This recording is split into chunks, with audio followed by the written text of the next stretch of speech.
ایک واقعہ ہے، کتابوں میں لکھا ہے، اس کتاب میں بھی لکھا ہے درود پاک کی کتاب میں، کہ ایک بزرگ فرماتے ہیں کہ میرا ایک ہمسایہ تھا، بڑا گناہ گار تھا، شرابی تھا، بدکار تھا، وہ فوت ہو گیا تو میں نے اسے خواب میں دیکھا، اس سے پوچھا کہ اللہ نے تیرے ساتھ کیا معاملہ کیا ہے؟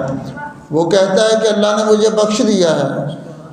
وہ بزرگ فرماتے ہیں کہ تو لوگوں کو تنگ کیا کرتا تھا، لوگوں کو ستاتا تھا، شرابی تھا، اللہ کا نافرمان تھا، اللہ نے کس وجہ سے تیری بخشش فرما دی ہے؟ کس وجہ سے اللہ نے تیری مغفرت فرما دی ہے؟ وہ کہتا ہے کہ ایک دن میں ایک جگہ سے گزر رہا تھا، وہاں ایک اللہ کا بندہ لوگوں کو کہہ رہا تھا کہ جو اونچی آواز سے ہمارے ساتھ مل کر حضور کی ذات پر درود پاک پڑھے گا تو اللہ اس کے سارے گناہ معاف کر دے گا۔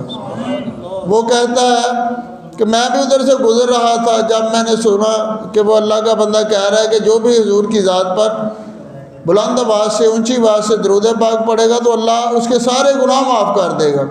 تو کہتا ہے میں نے بھی سوچا کہ آج موقع اچھا ہے گناہ بخشانے کا، گناہ معاف کروانے کا۔ کہتا ہے کہ میں نے بھی ان کے ساتھ مل کر کیا پڑھنا شروع کر دیا؟ حضور کی ذات پر درود پاک پڑھنا شروع کر دیا۔